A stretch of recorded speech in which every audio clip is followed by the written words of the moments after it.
Good afternoon, Mrs. Vingoe here with one of my favourite stories. It's called The King Who Banned the Dark by Emily Howarth Booth. I hope you can see the pictures well because the illustrations are one of my favourite things about this story. There was once a little boy who was afraid of the dark. There's nothing so unusual about that. Most children are afraid of the dark at one time or another.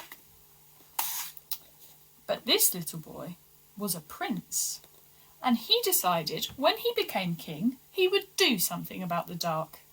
He would ban it. On the first morning of his reign, the king told his advisers about his plan. "With the greatest respect, your majesty, if you ban the dark just like that, the people won't understand. They'll revolt against you. But if you make them think it's their idea, it might just work." And so the advisers started to spread rumours about the dark. The dark is scary. The dark is boring. You can't play in the dark.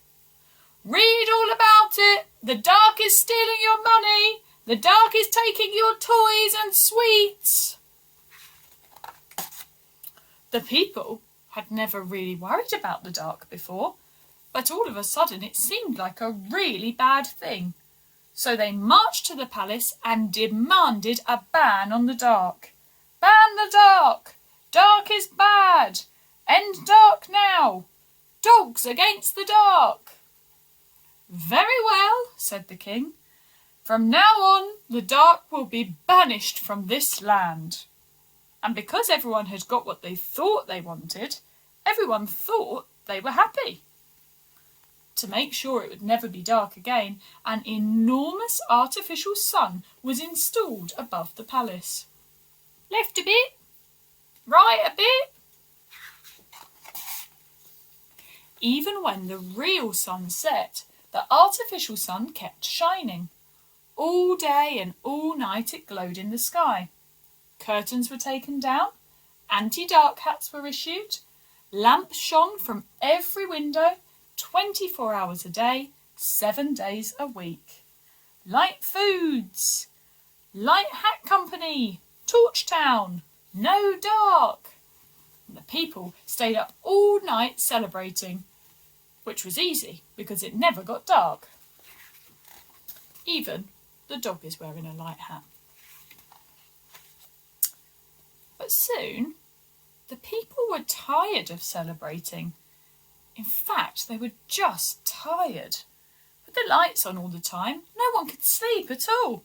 And with no real night time, the days dragged on forever. Why the dark is back. The people had made a mistake. They realised pretty quickly that they needed the dark back. But if anyone tried to switch their lights off, the light inspectors would make them pay a fine.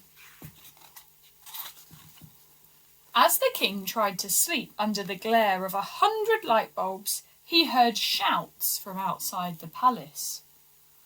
"Don't worry, your majesty," said the advisers. "What we need is a distraction." To get the people all excited about the dark ban again, the advisers decided to throw a big party. Great celebration of the dark ban with fireworks, the brightest thing of all. But the people weren't as silly as the king's advisers thought they were. Whisper by whisper, they hatched their own plan. Have a think. Can you work out what they're going to do? Perhaps if you put your science cap on, you might be able to work something out.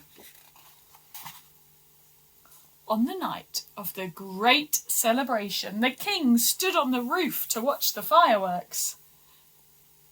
But the sky was so bright that when the first firework went off, nothing could be seen at all. The king sighed. Meanwhile, elsewhere in the kingdom, a house switched off its lights. The light inspectors knocked on the door. At that moment, the lights in the house next door went off, and the lights in the house next door to that, and the house next to that, and the same thing was happening on the street next to that, and the street next to that, and the sky began to dim. The light inspectors began to panic and called for backup. All the guards at the palace rushed to help them. And that's when, with the palace unguarded, a small group of people climbed up the walls. "Artificial sun, do not switch off." And they switched off the last switch. The sky went dark. The king shuddered. "Ooh. "We must turn the sun back on, Your Majesty," shouted the advisers. "We must crush the uprising. We must punish the people." "Shush," said the king. "Look." Have you guessed? The lights had gone out just in time for the grand finale. Wow. Instead of punishing anyone, the king lifted the ban on the dark. And now, every year on the same night, the people set off fireworks in the darkness to remind themselves of what they almost lost. The king is still sometimes a bit scared of the dark, but he sleeps with a nightlight these days.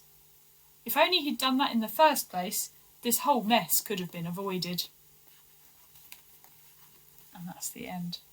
I really like about this story that on the back it says it's an illuminating story about power, revolution, and how we need the dark to appreciate the light.